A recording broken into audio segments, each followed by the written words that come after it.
So we've looked at UI patterns in general, and we've mentioned MVVM here. We've looked at some of the language features and design patterns that we need some familiarity with in order to work with Aurelia. And now we'll take a closer look at MVVM again.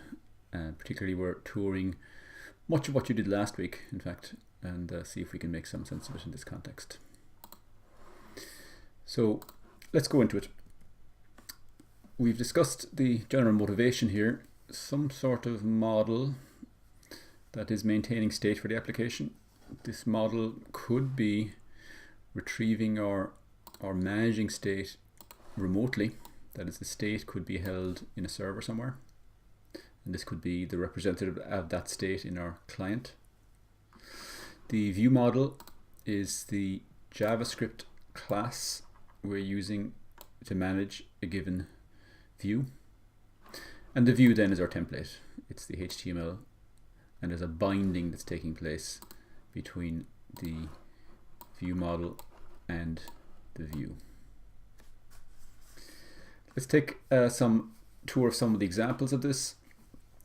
One of the key advantages, and this also applies to MVC in general, is to keep skills possibly separated. The designers can work in HTML. They may have specific themes or patterns or user experience they're promoting, and that can be tuned independently of the code behind it. The views are agnostic of the code, so we could possibly have the same view associated with different view models. We're reducing code duplication because we're using data binding to keep all of these views and view models in sync. It's happening automatically. And we're allowing for independent testing. The view models are JavaScript. They could be tested by our Java unit testing frameworks without the need to have the views attached. And of course, the models themselves then can be shared across multiple view models.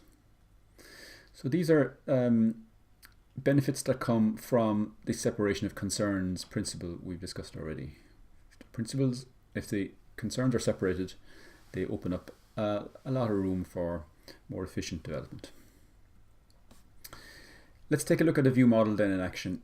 A candidate we'd like to support, so we want the notion of a view to enable a new candidate to be added to our application.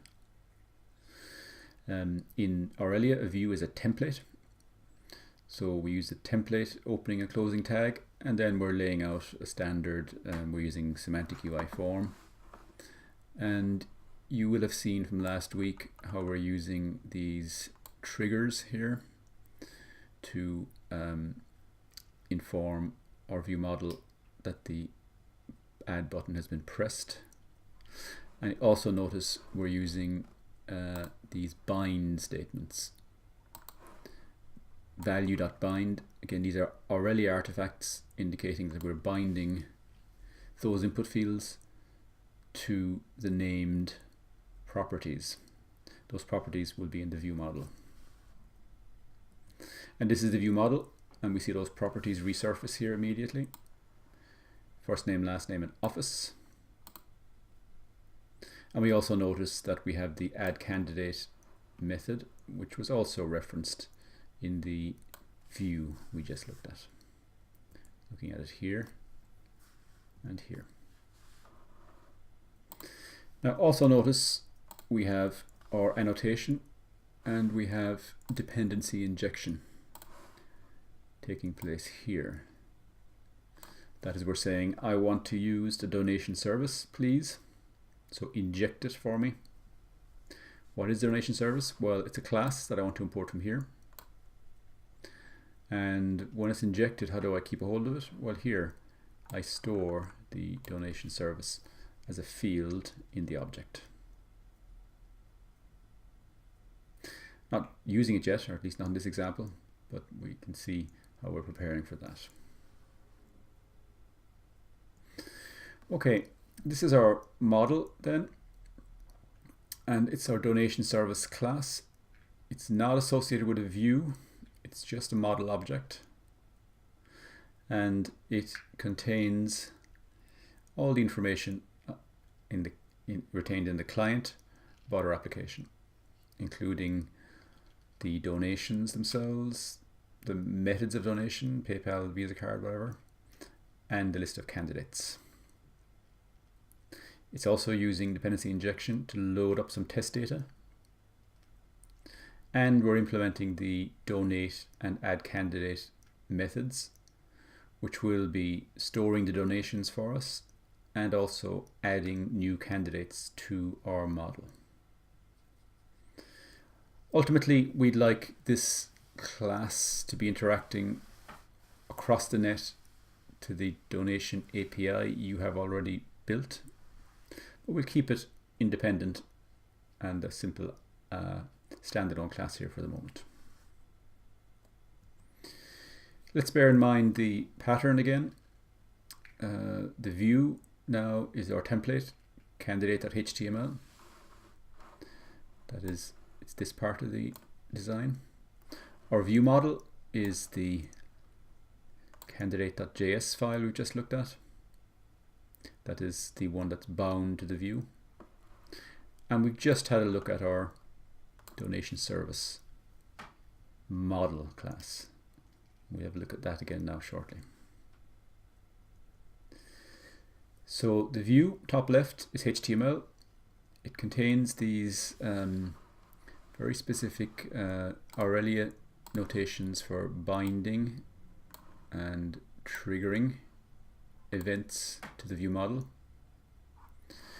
This means that they are bound to these attributes inside the view model class, and also that when the button is pressed, we'll be triggering this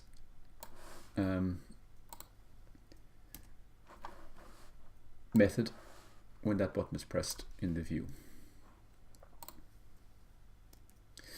This one is a little bit more challenging for us at this stage, the model itself. This is where we're centralizing for all view models an application model, the donations, the candidates, and so on. And let's take a look at that in a bit more detail. Our project structure though first, we're now making it a little bit more coherent. We've got our services folder where we'll put our shared services that can be accessed from any view model. We think of these as the M in the MVVM. We've got a view models folder where we're starting to grow our view models. Candidates, donate, report are the three view models we've been building. We've also have a very initial view model for the application itself in app.html and app.js. And finally, we have a main entry point. All of this, remember, is contained inside the source folder in our earlier project. This is all we're maintaining. This source folder is effectively compiled into a single application, single page application, which you have been running. Let's look at the view model in a bit more detail again. We've now toured some of these language features, so hopefully they're starting to make sense. First line here, we are importing inject. The dependency injection is an implementation of Aurelia itself. It's not part of the JavaScript standard in any sense. So if we want to use it, we've got to import the annotation, and we're importing it from the Aurelia framework. It's from the core framework we're using. Just by importing it means we're not using it yet, and we'll see how we use it shortly. Second line here, we're importing the donation service model. That is, we're importing the single object that all view models will use if they're going to be accessing the information model in any sense, making donations, adding candidates, seeing what methods are supported and so on. Here we're about to get going with the view model, and we say we want to take a part in dependency injection, so we inject donation service, which we've just imported. So we've imported both the inject command and the donation service reference. And we're storing the injected donation service reference as a field in our class. Finally, our add candidate. We're not storing the candidates inside in the view model. That doesn't really make too much sense. We're sending them off to the donation service. So we're saying to the donation service, here are the candidates, you go add them. So this last call here is where we're making use of the model we've introduced or injected. This is the donation service model then itself. We're doing a couple of things here, including another example of dependency injection. And this time we're using dependency injection to inject some test data.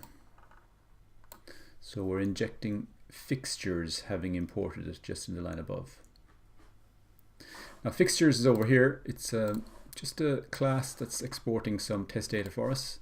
It's not JSON, it's a JavaScript class with methods, candidates, and donations contained within that. So we're using literal objects wrapped up inside in the class itself. And here is where we are ingesting that data and just storing it inside our object. That is, the constructor is taking in, has injected into it data. Data is a fixture, and data has the methods, candidates, and donations, which we're storing.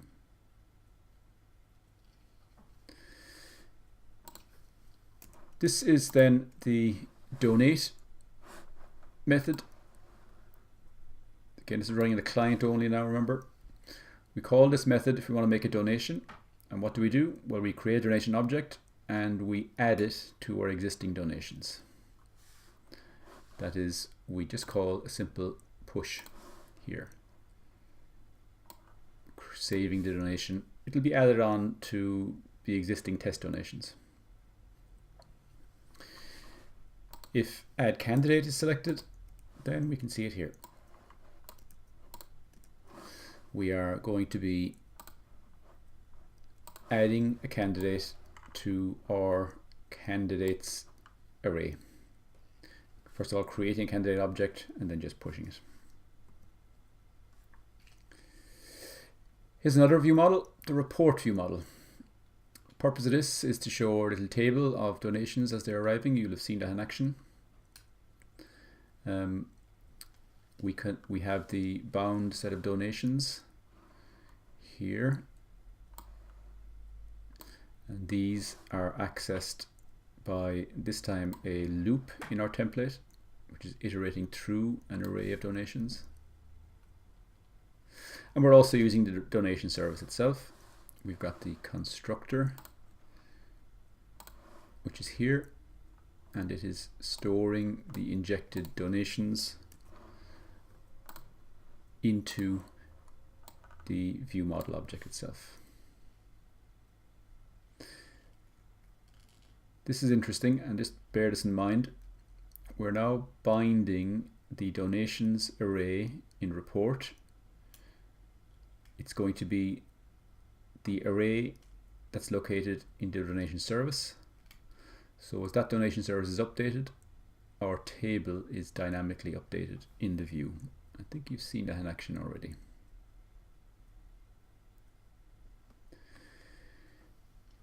Okay, that's the donate view model. This is the view model associated with somebody making a donation. So we have an amount, method, and candidates. And notice that we are binding all those to the donation service methods, candidates that we've already loaded or injected. When we make a donation, then we're making a donation using that service. That results in responsive and interactive application if we're making a donation, we can see the user interface will update immediately. When we press donate, we notice that the donations update immediately. That is, the table starts to grow. If we add a candidate, then the select candidate grows with other fields added on the left. Okay, that's the general event flow. It's getting a little bit more involved now than we had maybe thought initially. It can be a little bit challenging to get to grips with, but once you get an understanding of what a view model is, and then what a model is, how we can pull them apart, then we've got some quite powerful things we can start to do. Also, we need to get comfortable with the notion of data binding. Data binding occurs between the view model and the view. But you'll have seen in the example we've done here how we have taken advantage of data binding to centralize some of the key data structures like the donations and the candidates, and have them routed through to the model. Ultimately, they'll be routed through to the service itself. So in the lab, you're going to make a little bit more progress on the framework by continuing to evolve the app we've been building, giving you the solutions here to the exercises you would have done last week. So we end up with this, the new candidate model, view model. And then you're going to proceed to introduce another new view model, just to get comfortable with it, kind of statistics view model. We'll get the notion of events and an event aggregator. And then you'll proceed to implement a simple login, selectively revealing views, so we can log in and show different views depending on whether a user is logged in or not, and support logout. So at the end of this session, we'll have an ability to log in, log out, and I'm asking you to see if you can think about the sign up feature as well. So we'll do this lab, and then when this lab is done, we will resume with the next topics, which will be Aurelia routing, which we'll look at shortly. Okay, see you then.